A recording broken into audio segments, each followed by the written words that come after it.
Ата-эне балага ар дайым жакшылык каалайт. Бирок кээде өз баласынын турмушуна ашыкча аралашып, анын тагдыр жолундагы эң маанилүү чечимдерге кийлигишүү аркылуу анын келечегине тоскоол болгондор коомубузда бар. Бүгүнкү бир китептин баяны бир чети жүрөгүндөгү эң жөнөкөй каалоосу, экинчи жактан атасынын көңүлүнөн чыга албаган Асылбектин өз кесибинен адашуусу, ички кыялдары менен күрөшүн сүрөттөөчү Төлөгөн Касымбековдун Адам болгум келет чыгармасы тууралуу. Саламатсыздарбы урматтуу китепкөй достор. Бүгүн сиздерге Төлөгөн Касымбековдун калемине таандык Адам болгум келет повесть жөнүндө айтып берем. Чыгарманын башында эле Асылбектин окуясынан башталат. Чыгармасынын башында Асылбек окууга өтпөй калат. Жана окууга өтпөй калып, жана өзүнүн айылына келип, айылына келгенде атасы баягыдай кабагын бүркөп, абдан жаман тосуп алат. Анан адам болот экен десе деп ачууланып, баласын дагы ренжийт. Жана эртеси күнү таң атканда айтып кетет атасы: "Сен районго бар, районго барып сен жумушка киресиң" деп баласына табыштап кетет. Ошол мезгилдерде атасынын дагы өзүнүн маанайы чөгүп, жумуштан айдалып кеткен болот. Жана киргенде айтат: "Мени мейли жумуштан алып койдуңуз, ушул баламды өзүмдүн ордума отургузуңузчу" десе, башы кайра ачууланып: "Сиз кайдагыны айтасыз? Бизде эмне айылда жумуш жок бекен? Башка деле жумуштар толуп атпайбы?" деп ал жерде атасын кабыл албай коет.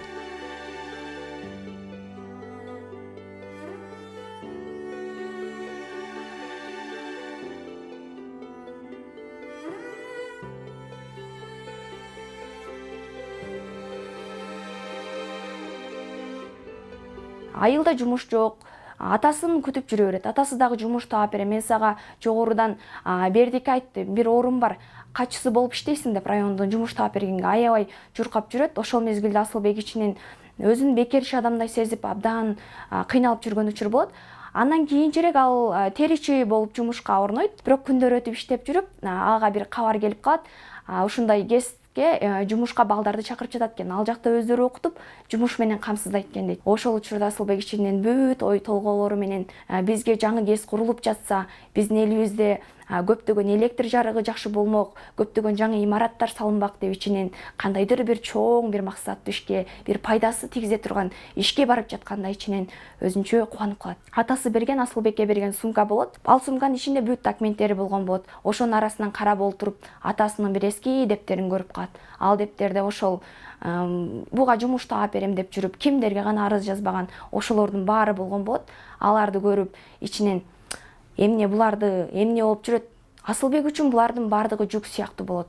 Аны кайра артка тартып, өзүнүн максатына бардыр болгондой тушап турган бир аркан сыяктуу сезилет. Асылбек ошол күндөлүктө турган сумканы сууга карай ыргытып таштайт. Ошону менен баардык аны кармап тургандардын баары артта калып кеткендей, Асылбектин жүрөгүнө тынчтык орноп, өзүнүн багыт алат.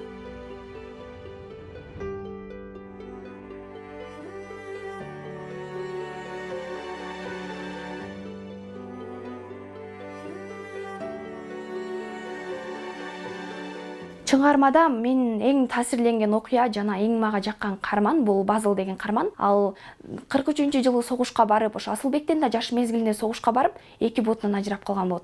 Бирок ошонун өзгөчөлүк, адамгерчиликтүү сыпаты Асылбекке дагы таасир этет. Ал Асылбек келгенде турмушка нааразы болуп, баягы эле буту жоктугун айтып эскербестен, Асылбекке көңүлүн көтөрүп: "Мен сага комуз чертип берейинби?